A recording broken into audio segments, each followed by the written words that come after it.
So with Movie News November coming to a close, we are practically coming to the end of the announcements there are to see this year. I'm sure there will still be some stray trailers. It's just slowed down more recently. And with so many going on all at once, plus all sorts of old news that's finally being revealed and shown and released from news that was probably 2 years old at this point, I thought it'd be an interesting prompt to have a look through all upcoming 2024 animated movies and ranking them to see which ones I'm actually anticipating the most. And along the way, in case you're not informed yourself, you can learn of what's coming out and when. Ish. I'm gonna mention, just for the sake of simplicity, the months that most of these movies are releasing, but it's very probable that these dates are wrong. Not only are there excuses for each movie to be delayed for all sorts of reasons, but also, especially with the movies that don't have full-on trailer footage to go on, the details around when they release can be a little bit scarce or just wrong and conflicting between different articles. But anyway, here are all of the upcoming animated 2024 movies, as we piece together just what stuff we're actually looking forward to. Now, in the early month of 2024, things are going to be incredibly quiet. In fact, for the month of January, I see no animated movies of note. And come around to February, the UK at least finally gets Illumination's Migration. And I gotta say, this movie easily is probably complete bottom tier in regards to me having high hopes for this. I don't see it doing well, I don't expect it to do well, I just am not sold. Illumination may be kind of on a roll in more recent years, but I just don't think this is it, Chief. But on the other side of Madam Web, which is a movie I'm actually a lot more interested in than I thought of, not on the animation sphere, we then have from DreamWorks, Orion and the Dark. Now this is an interesting prompt. On the one hand, I think it's a really interesting idea, and it's a nice adaptation of a niche child's book. At the same time, a lot of the presentations and jokes don't meld with me too well, plus it's a Netflix movie. This isn't going to be released in cinemas, it's just a small project that DreamWorks happens to be working on. So though I am very, very curious, I think this is a very mid-movie in regards to anticipation. But as we come to March, we get blessed with a nice chunk of live-action movie prompts like Dune Part 2, Imaginary, which is a teddy bear horror, which I do not have the guts to watch, but it looks intriguing. Don't know why it's coming out in March, but whatever. As well as Ghostbusters Frozen Empire, you know, a nice sequel out of an actually successful reboot. But then right in the center of it, you then have Kung Fu Panda 4. The real heavyweight of DreamWorks works, though at the same time, I'm not hyped for it. I haven't seen 2 or 3, so I need to do some research. But I imagine this has some pretty high hopes behind it. DreamWorks movies, although hit and miss, can be pretty gilded when they hit. And Kung Fu Panda is probably one of the best trilogies they made. Is it milking the series too far? Plausibly. Is it gonna get loads of attention? Sure thing, and I will hopefully be a little bit more informed by the time it comes out. Absolutely, this is a low, high tier, hyped up movie for me. Coming in April, we have Godzilla x Kong, The New Empire, for, you know, more milking of a classic, technically CG animation movie, but yeah, sure. The Ark and the Aardvark. Again, this movie has no trailer footage to bounce off of, just pretty much a single image. And these could very well just be misinformed articles that I just found in the scraps of IMDb. But I quickly came to learn as I was looking into the upcoming 2024 releases, there's a lot of junk movies, a lot of non-super standard studio productions being made that look either like terrible bait or just simple indie animations. Surprise, surprise! Animation has a lot of outlets in places. It's kind of the story of how every time I go to my local cinema, I realize there's a screening for some other obscure animated movie I'm not aware of. With us now moving on to May and springtime, this is Chris Pratt's classic platform, as he always comes out with some main protagonist movie around this time. And for 2024, it is, of course, the Garfield movie. I'm not hyped for this movie. I expect it to be bad. It's just, you know. I personally would put it as a low, mid-tier kind of movie, but man, is it going to be easy to dunk on, and that's a lot of fun. At least when I get bored of the Garfield movie, I could switch screenings to watch Kingdom of the Planet of the Apes instead. Again, technically CG animation, huh? And in June, it is classic Pixar time. This is a slot that Pixar's always doing something, and this time around, it is, of course, Inside Out 2. You'd have thought it would be Elio, since we technically saw that earlier, but no, apparently that's a 2025 movie. Okay. I prefer this one anyway. This, I think, has a real chance to be super solid good stuff. The original Inside Out is great, and I think the expansions for this sequel just make the most amount of sense to really lean to going somewhere good. Of course, it's got its flaws, and there's all sorts of things they could have done differently, but this looks to be a solid Pixar movie, something we haven't seen in quite a long time. This is a high tier movie for sure. Maybe above all the rest. And keeping on with the theme of horror movies that for some reason aren't released for the month of Halloween, we then also have A Quiet Place Day 1. I haven't seen the other stuff, but it's notable, so I thought I'd mention it. In July, as Pixar has their rest, succeeding on the riches that they've made for themselves, Illumination takes their step. Again, they love their July slots. Gunning for, I forgot about this, Despicable Me 4. From the franchise that never runs out of milk. We have several Minion movies, a million Minion shorts, and of course the franchise that started it in the first place. Another Despicable Me. I don't know how I feel about this one. I have a lot more passionate opinions about the actual Minion movies than I do old Gru doing things. Yeah, it's alright, I guess. The last Minions movie was good, so I guess I should say it's fairly high hype. Let's put it at a mid to high tier. The mid tier is very stretched according to my own ranking system. I need to work out a proper system for rankings. I'll get there eventually. At the same time, supposedly is meant to be the third Deadpool movie. Again, a lot of these likely delayed. I know this movie especially was from the strikes, so who knows where that's going, but actually I don't know if I'm so hyped for it anymore. I won't linger on it long since it's not animation, but maybe I'm getting too tired of the superhero genre. We'll blame this one on Marvel. And then in August, we kind of have a pause on the animation front. There's a Borderlands movie, which I just completely forgot about, which is great. A nice live-action adaptation. Just another one to add to the collection. And on the Spider-Man front, there's a Kraven the Hunter story. I kind of feel like he's already peaked with the Spider-Man game, so I'm not really crazy to see him again, but I guess his popularity is at an all-time high. That's something to think about. In September, we get Beetlejuice 2. Alrighty then. And in October, there's Joker 2. I think I have a few sweet spots for superhero movies, Deadpool being one of them, and Joker being another. The original Joker movie was beloved to me, so sure, I'll give it a damn good look. On a similar front, in November, we have Paddington in Peru. I love Paddington 2, so I just hope they don't mess it up. Supposedly, though, the Wonka movie is bad, and that's again done by the same director behind Paddington 2, so maybe it's only downhill from here. Paddington really did die at the end of Paddington 2. That's my headcanon anyway. That's a side ramble for another video. Again, technically CG animation, but not really. We've then, in the same month, got Wicked and supposedly Venom 3. And then, after a little bit of an animation pause for the year, or at least announcement slots that haven't been filled up yet, we then have, in December, more of the same. Some bottom-of-the-barrel stuff. It's Mufasa the Lion King. Is it CG animation or live action? It's clearly animation, come on. But yes, this supposedly is coming out by Disney in December, if not delayed to 2025. But alongside that, hey, that's a nice one. Sonic the Hedgehog 3. I would put both of these movies at pretty high tier, to be honest, for completely opposite reasons. I love the Sonic movies. They get better over time. The first one's too safe, and the second one's just right. And the third one's got Shadow the Hedgehog. Sorry, I'm gonna be a fanboy about it. Love that. Meanwhile, on the Mufasa front, I just think it's gonna be terrible, and I love me a good old terrible movie. Now, though we've gone through the whole year in chronological order, that is not all the upcoming animated movies slotted for this year, as there's a whole bunch that just don't have a specific date.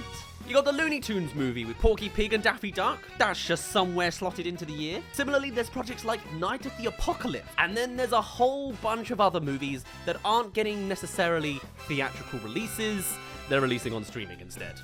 Which is fine, I guess. And a lot of these, I just don't know. They are tiny, underrated, underrepresented things that I am just not fully aware of. So I'm going to put all of these as a general low tier going forwards, but I could very well be impressed as things get closer. Let me give you the quick rundown of things real quick. Oh hey, by the way, if you've made it this far, then you're at the halfway mark of this video, so please do subscribe. We're actually coming up to almost 500,000 subscribers exactly. So if you want to be under the 500k club, subscribe while you still can. I'm glad to see that people are very much into the over-the-top uploading schedule, but hey, it perfectly works and I'm getting pretty used to it. So if you want to keep up with more movie news as we do other upcoming movies of different forms coming up, you know what to do. Anyway, back to the video. So coming sometime in the next year, supposedly, we have In Your Dreams, coming straight to Netflix, that follows Stevie and her brother Elliot as they use magic to enter the realm of dreams on a quest to find the Sandman, who would grant them their greatest wish, saving the union between their parents if they can. That's a nice standard idea. I like it. Yeah, alright, sure. High low tier. You've then got Spellbound, which is an animated musical fantasy. The story is set in a world of magic known as Lumbria, where a young girl, Eliane, must break the spell that has split her kingdom in two. A very magical theme I'm finding in these streaming movies.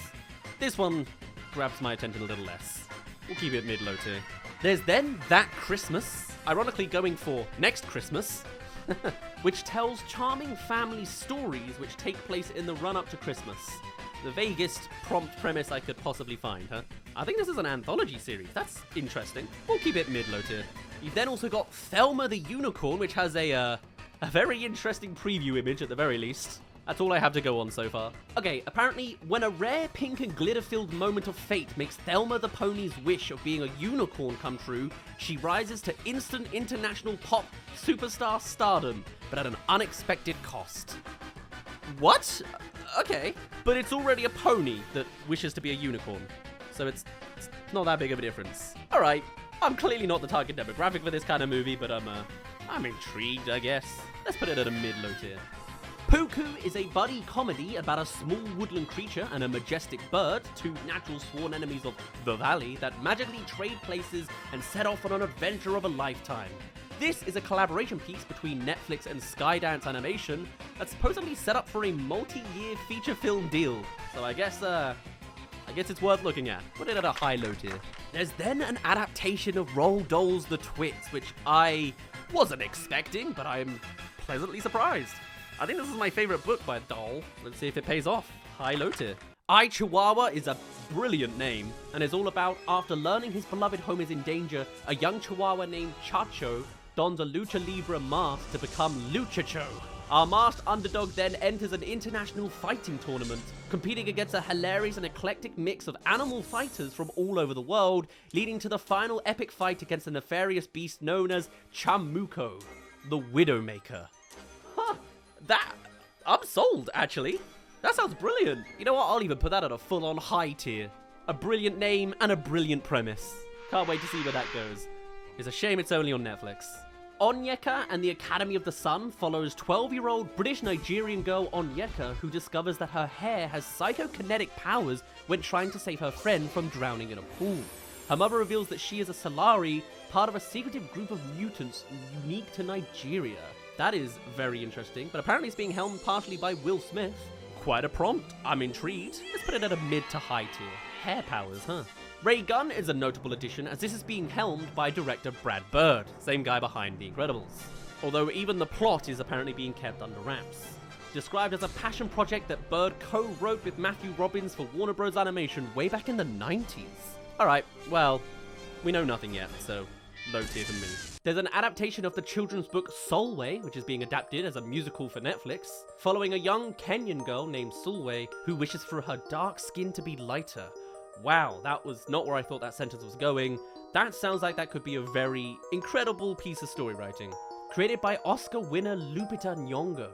I mean, this film stands out alone just for not being so, eclectic, so hell yeah, I'm high hyped for that. The Buried Giant is the next Guillermo del Toro's movie, following the journey of Axel and Beatrice, a couple who set off on a journey to find their son, who they have not seen for some time and actually do not remember very well. What? Oof, okay, great. Love a little bit of a tasteful amnesia. We'll keep it at a mid tier. I'm sure the director attached makes for a high standing power, but I need a bit more convincing. We've got another Netflix adaptation of a graphic novel series called The Witch Boy, meant to be another musical by Min-Kyu Lee, whereby in a magical community where girls are born to be witches and boys grow into shapeshifters, Asta discovers he has emerging witch powers. Ugh. Netflix really wanting to touch on more serious topics, and actually I kinda like it. Sometimes it's nice for animation to do escapism, but when animation takes on serious topics, it could really be mind-blowing stuff. Coming to the end of our list, we then have The Sea Beast 2. I haven't seen the first one, so I'm not that crazy about it. But it looks great, so we'll put it at a nice high mid-tier.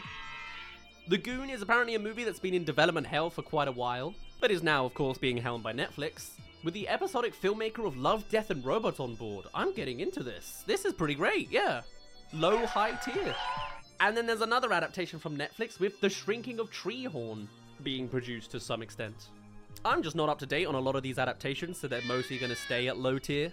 But I can easily be convinced just as I see them. You've then got things like Dragon Keeper, where in ancient China, dragons were once friends of humans, but our greed ended their alliance and these magical creatures were hunted down. Years later, in a remote fortress, a young slave girl, Ping, strikes up an unlikely friendship. That one needs a bit more convincing for me. High, low tier. Sounds like How to Train Your Dragon. In Giants of La Mancha, 11-year-old Alfonso, heir of Don Quixote, and his 3 imaginary and musical rabbits join Pancho and Victoria to save their beloved town of La Mancha from a huge storm. Alright, cool. Seeing a lot of these out of context, it's hard to follow. Are these movies well known? Am I the one in the dark here? Because it could just be me. Keep it at low tier. But I'm glad I'm finding out of them eventually. There's a Sandy Cheeks movie. Didn't know that was a thing in the proper 3D style of SpongeBob. Alright, great. I mean, I shouldn't really be surprised, and yet here I am. On top of that, they're also making a 4th SpongeBob movie, but that's beyond 2024. Those are both pretty high tier to me, maybe for different reasons. There's then also apparently some sort of Wallace and Gromit movie. The only one really standing out from this crowd of stuff I don't know is Ultraman, because I know my partner Keza Henshin is a massive fan. But there you are, this list was oddly shorter than I expected to be. There are a million movie announcements going on, and yet, I guess, there's so many that they don't even fit into the year. And even after all of that, I'm sure there's all sorts of things I've missed, so please let me know if I have, and tell me what your thoughts are on them. The animation movie industry is booming as much as it's also crumbling, and there's clearly so many things to see at all sorts of times, whether the details are solidified in concrete or not. But I think at the very least, I'll end my ramblings here. We know there are other projects like Shrek 5, Elio of course, and I think they just announced a sequel to Teenage Mutant Ninja Turtles, Mutant Mayhem. So instead, let's call this video here and say these are all the animated movies upcoming in 2024. Minus a few blips and blaps of hidden announcements and stuff obviously being delayed. Overall, I'm surprisingly not that hyped for a lot of them. I think it's mostly the bigwig studios because I'm just basic, I guess. But hey, maybe next year will be the one where I really get out there and try to watch everything I possibly can. Wish me luck, I guess. Let me know your thoughts on how you would rank some of these movies. Is there a movie that I'm massively underrepresenting and you have far more anticipations for? I'd genuinely love to hear it. Or on the flip side, what are you gonna do in September when there's no animated movie announcements for the year? I'd love to hear your thoughts all the same, but for now, I guess we'll just wait for these 2024 movies when we actually reach 2024. So for now, my name's been Daz, you didn't really care, and I'll see you in a little bit.